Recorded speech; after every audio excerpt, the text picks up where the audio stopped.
Hello student, इस video में हम लोग कक्षा 10 का मैथ का previous year question paper solve करेंगे। पेपर कोड है 822 HX 2024 का पेपर है। इसमें बहुविकल्पी प्रश्न और क्वेश्चन नंबर 21 के जितने भी क्वेश्चन दिए गए थे उनको सॉल्व करवा दिया गया है। और 2024 का जो पेपर कोड है HV और HW इसको सॉल्व करवा दिया गया है। और 2025 के जितने भी क्वेश्चन पेपर थे उनको सॉल्व करवा दिया गया है। उनका लिंक इसी वीडियो के डिस्क्रिप्शन में आपको मिल जाएगा। तो इस वीडियो में हम लोग शुरू करेंगे क्वेश्चन नंबर 22 के जितने भी क्वेश्चन दिए गए हैं उनको सॉल्व करेंगे। तो आइए शुरू करते हैं क्वेश्चन नंबर 22। देखिए क्वेश्चन नंबर 22 है, किन्हीं 5 भागों को हल कीजिए। किन्हीं 5 प्रश्न को हल करना है। 6 क्वेश्चन दिया है, 5 प्रश्न को सॉल्व करना है। तो आइए इसमें पहला क्वेश्चन देखते हैं।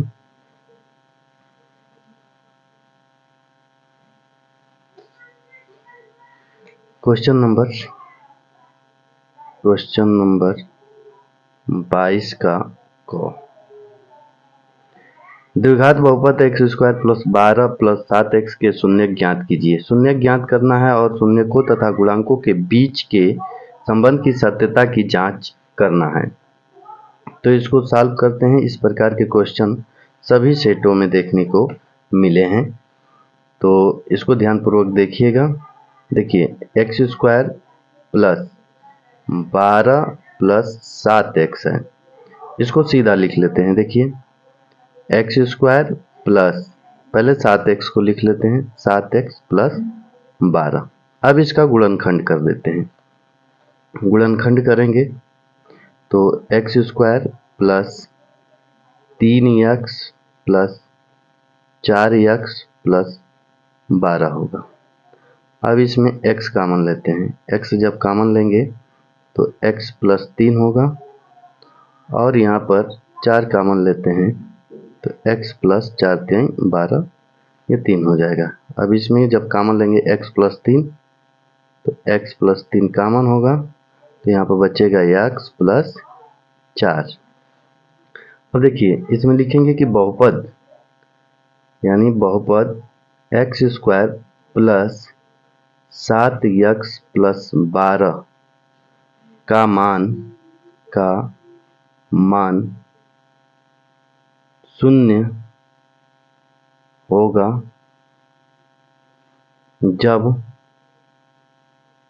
जब x प्लस 3 बराबर 0 लिखेंगे। जब x प्लस 3 बराबर 0 हो तो इस बहुपद का मान शून्य होगा। अब इसको लिखेंगे x बराबर, इसको इधर करेंगे तो -3 होगा। तो x बराबर -3 अगर इस बहुपद में रखेंगे तो इसका मान शून्य हो जाएगा। या जब x प्लस 4 बराबर 0 हो तो x बराबर कितना हो जाएगा, इसको इधर करेंगे तो -4। या x बराबर -4 रखेंगे तो इस बहुपद में 4 रखेंगे -4 तो इस बहुपद का मान शून्य हो जाएगा।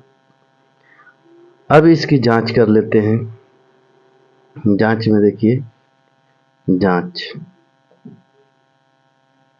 लिखते हैं। देखिए जांच में शून्यकों का योगफल पहले निकालेंगे। शून्यकों का योगफल, शून्यकों का योगफल बराबर -3 और -4 कितना हो जाएगा, -7 और बटे में 1 लिख देते हैं।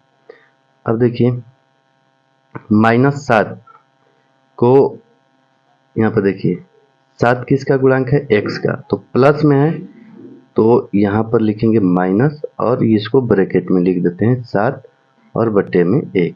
तो 7 किसका गुणांक है, तो x का, तो यहाँ पर लिखेंगे माइनस है तो माइनस और 7 x का गुणांक है, x का गुणांक बटे में एक किसका गुणांक है, तो देखिए एक्स स्क्वायर का, तो यहाँ पर लिखेंगे एक्स स्क्वायर का गुणांक। इसको अलग से भी लगाने का लगा सकते हैं, जैसे योगफल लिखकर और यहाँ से गुणांक यहाँ पर लिख सकते हैं। अब यहाँ पर लिखेंगे शून्यकों का गुणनफल,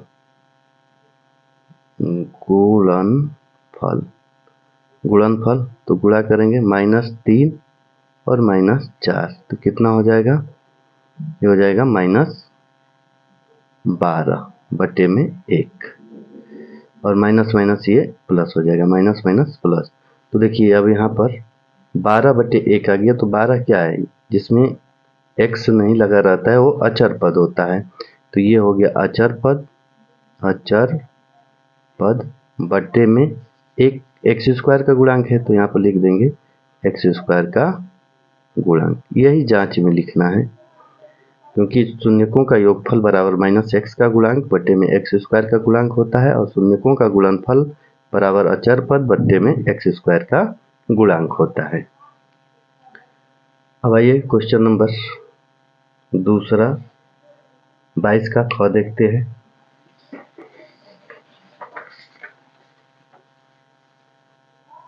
देखिए क्वेश्चन नंबर 22 का ख, क्वेश्चन नंबर 22 का ख।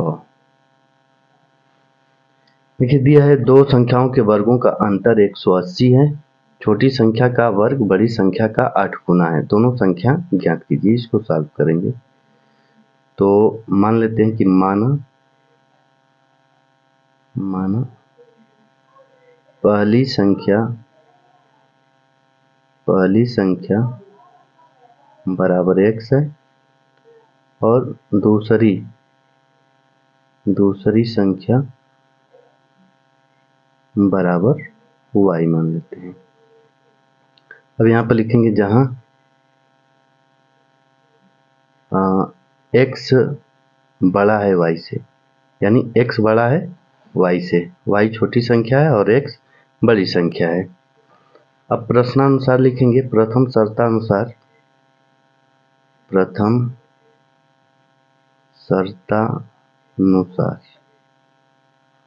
शर्तानुसार लिखेंगे तो दोनों संख्याओं के वर्गों का अंतर 180 है, तो दोनों संख्याओं के अंतर वर्ग करके अंतर करेंगे तो उनका अंतर आएगा 180, x square minus y square बराबर आएगा 180।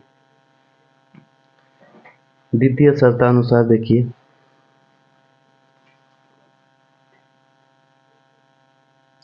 ये समीकरण नंबर 1 मान लेते हैं। द्वितीय शर्तानुसार देखिए छोटी संख्या का वर्ग, छोटी संख्या क्या है y, तो y का वर्ग करेंगे।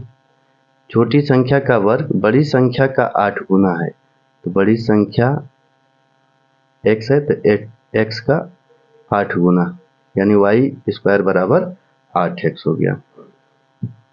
अब y स्क्वायर का मान समीकरण नंबर 1 में रखने पर, तो यहाँ पर समीकरण नंबर 2 लिख देते हैं। अब यहाँ पर लिखेंगे y स्क्वायर का मान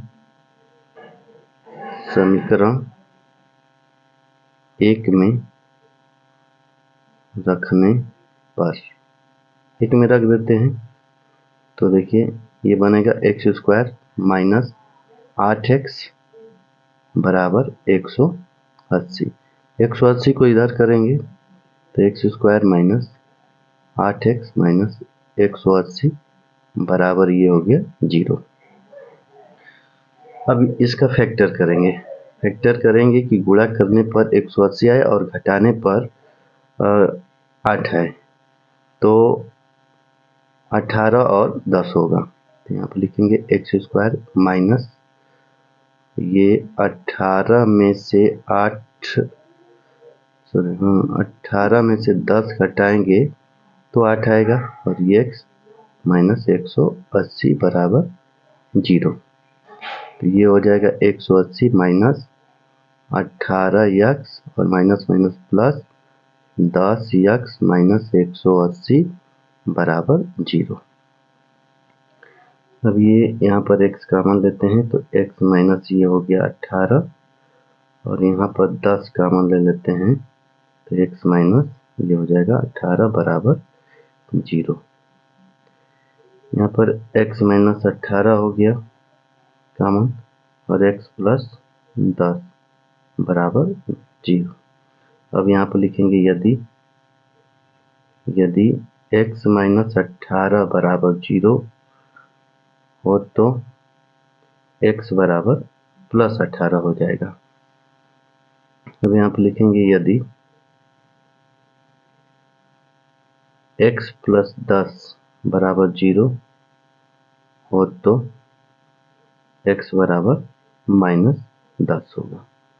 अब देखिए ये x का मान यहाँ पर रखेंगे यहाँ पर, तो ये x का मान माइनस 10 है, तो जब 10 माइनस 10 यहाँ पर रखेंगे तो माइनस 80 हो जाएगा और उसका स्क्वायर रूट निकालेंगे तो माइनस वाली संख्या का स्क्वायर रूट नहीं निकलता, तो इसलिए ये वाला x अमान्य हो जाएगा, अमान्य हो जाएगा। अब x बराबर 8 रखने पर तो यहाँ पर लिखेंगे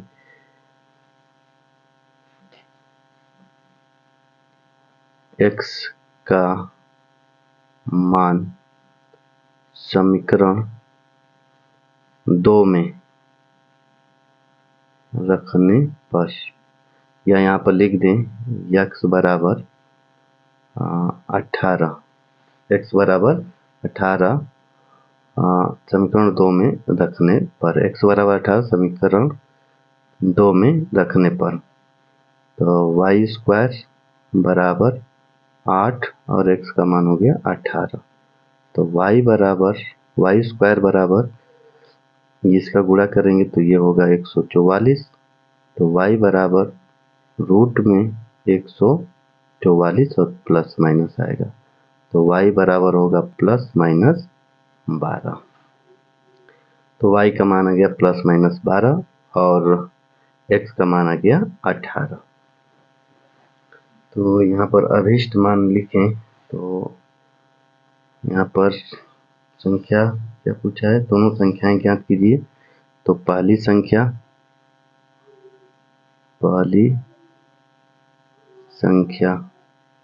x कितना आया है, x 18, तो 18 हो जाएगा। और दूसरी संख्या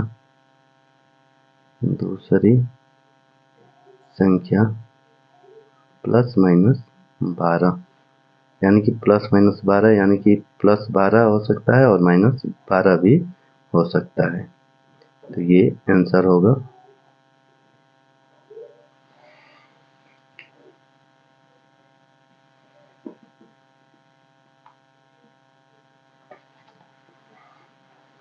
आइए अगला क्वेश्चन देखते हैं। चलिए अगला क्वेश्चन देखिए, क्वेश्चन नंबर 22 का दो, सिद्ध कीजिए कि किसी y बिंदु से किसी वृत्त पर खींची गई दो स्पर्श रेखाओं के बीच का कोण स्पर्श बिंदुओं को मिलाने वाले रेखाखंड द्वारा केंद्र पर आंतरिक कोण का संपूरक होता है। देखिए इसको सॉल्व करेंगे तो फिगर कुछ इस प्रकार बनेगा और मान लेंगे कि एक वृत्त जिसका केंद्र O है, P एक y बिंदु है जिससे स्पर्श रेखाएं खींची गई हैं। तो सिद्ध करना है कि APB ये वाला एंगल और AOB और ये वाला एंगल का योग 180 अंश होगा, यानी संपूरक होगा। अब यहाँ पर उत्पत्ति लिखेंगे कि OAP और OBP बराबर 90 डिग्री। क्यों 90 डिग्री? क्योंकि स्पर्श बिंदु पर त्रिज्या स्पर्श रेखा के साथ 90 डिग्री का कोण बनाती है। अब यहाँ पर देखिए चतुर्भुज ले लेंगे, चतुर्भुज OAPB में चतुर्भुज ये बन रहा है, तो चतुर्भुज ले लेंगे और चतुर्भुज के चारों कोणों का योग 360 होता है, यानी चतुर्भुज में 4 कोण बनते हैं और चारों कोणों का योग 360 होता है। तो यहाँ पर लिखेंगे ओ ए पी और A P B, O A P और ए पी बी और ओ बी पी और ए ओ बी बराबर 360 डिग्री। क्योंकि यहाँ पर देखिए ओ ए पी 90 डिग्री है और ओ बी पी 90 डिग्री है, तो यहाँ पर ये सेम लिख देंगे और 90 90 180 180 को इधर ले जाएंगे तो माइनस हो जाएगा। 360 में 180 घटाएंगे तो 180 आएगा, यानी कि A P B plus A O B बराबर 180 अंश। यही प्रूफ करना था, तो इतना ही लिखना है इसमें। अगला क्वेश्चन देखते हैं। देखिए अगला क्वेश्चन, आकृति ओ ए इंटू ओ बी बराबर ओ सी इंटू ओ डी दर्शाइए कि कोण ए बराबर कोण सी और कोण बी बराबर कोण डी, और ये फिगर दे दिया है। देखिए इसको इस प्रकार हल करेंगे। देखिए लिखेंगे दिया है, जितना दिया है उसको लिख लेंगे। और देखिए जब दिया है ओ ए इंटू ओ बी बराबर ओ सी इंटू ओ डी, तो इसको लिख सकते हैं ओ ए बटे में ओ सी और ओ डी बटे में ओ बी लिख सकते हैं इस फिगर के अनुसार। यानी कि ओ ए ओ सी का अनुपात और ओ डी ओ बी का अनुपात बराबर ऐसे लिख सकते हैं। तो सिद्ध करना है कि कोण ए कोण सी के बराबर होगा, कोण बी कोण डी के बराबर होगा।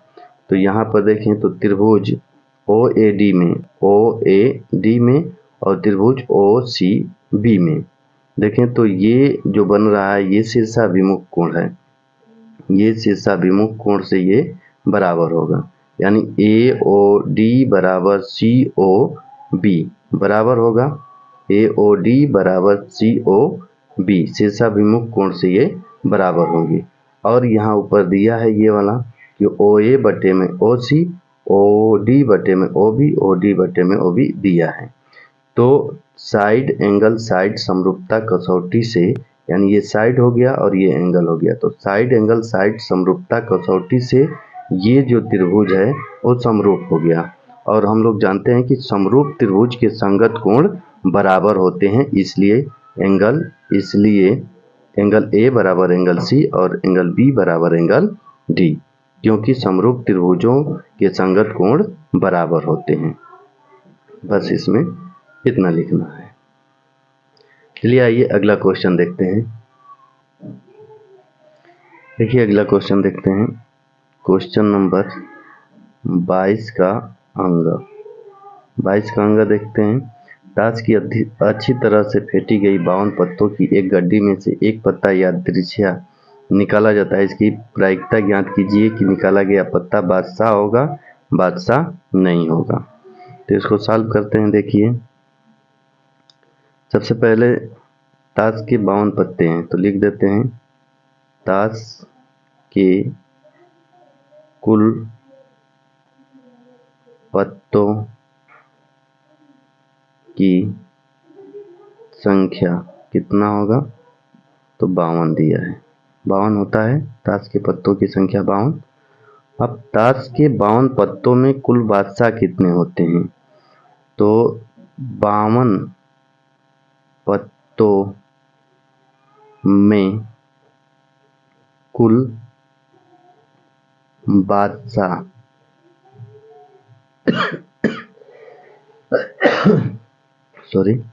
बादशाह कितने होते हैं, तो 4 होते हैं। देखिए 52 पत्तों को 4 ग्रुप में बांटा गया है, 52 पत्तों को 4 ग्रुप में बांटा गया है। एक होता है ईंट, पान, हुकुम, ईंट, पान, हुकुम और चिड़ी। प्रत्येक में एक एक बादशाह होता है, तो ईंट का एक बादशाह, एक पान का बादशाह, एक हुकुम का बादशाह, एक चिड़ी का बादशाह, प्रत्येक में एक एक होता है। तो कुल बादशाह कितने हो गए? 4 हो गए। तो बादशाह आने की प्रायिकता निकालेंगे। बादशाह होगा, यानी बादशाह आने की प्रायिकता जब निकालेंगे तो 52 पत्तों में कुल बादशाह की संख्या, यानी कुल बादशाह की संख्या बट्टे में कुल पत्तों की संख्या, कुल पत्तों की संख्या। तो कुल बादशाह की संख्या कितना है? 4। कुल पत्तों की संख्या कितना है? 52। तो ये होगा 4 एकम 4 और 4 एकम 4, 4 3 12, ये हो जाएगा आंसर। और बादशाह नहीं होने की प्रायिकता निकाल दें।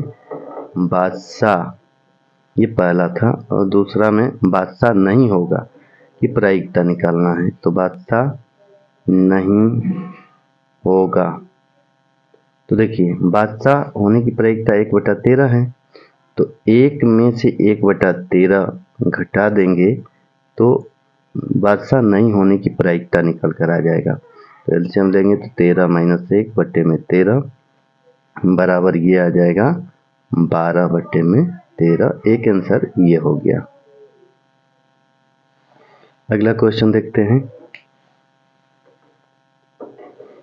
देखिए अगला क्वेश्चन, बारंबारता वर्ग अंतराल माध्यक निकालना है। तो माध्यक निकालना है तो पर संचयी बारंबारता निकाल लेते हैं, सीएफ निकाल लेते हैं। सीएफ निकालेंगे यहाँ पर, देखिए ये 5 लिखेंगे, 5 में 8 जोड़ेंगे, 8 × 5 = 13, फिर 20 में 13 जोड़ेंगे तो 33, 33 में 15 जोड़ देंगे तो ये 48 हो जाएगा। 48 में 7 जोड़ेंगे तो 55 हो जाएगा, और 55 में 5 जोड़ देंगे तो 60 हो जाएगा। और इसकी संख्या निकाल लें तो ये योग इसकी संख्या n होता है, n बराबर 60 आएगा। तो देखिए 60, तो n/2 निकालते हैं। n/2 बराबर 60 बटे में 2, तो कितना हो गया? 30। तो 30 संचयी बारंबारता किसमें अंतर्निहित है? तो 33 में। तो यहाँ पर लिखेंगे 30 संचयी बारंबारता, संचयी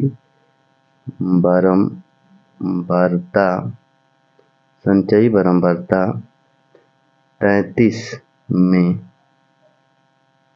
अंतर्निहित है, अतः माध्यक वर्ग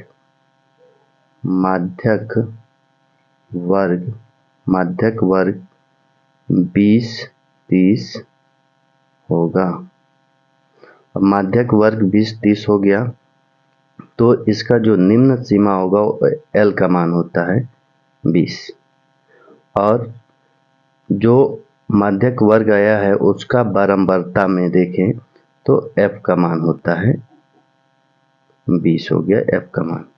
और माध्यक वर्ग की ठीक ऊपर वाला वर्ग अंतराल का संचयी बारंबारता CF होता है, यानी CF लेते हैं 13, यानी जिसमें अंतर्निहित है उसके ऊपर वाला संचयी बारंबारता लेते हैं। H का मान इन दोनों के बीच का अंतर, यानी H बराबर हो गया 10। तो माध्यक सूत्र लिखेंगे, माध्यक बराबर होगा L + n/2 - CF बटे में F और गुणे H। अब मान पुटअप करेंगे तो L का मान है 20 प्लस n/2 का मान आया है 30 माइनस CF 13 बटे में F 20 और गुणे H का मान हो गया 10। तो ये हो गया 20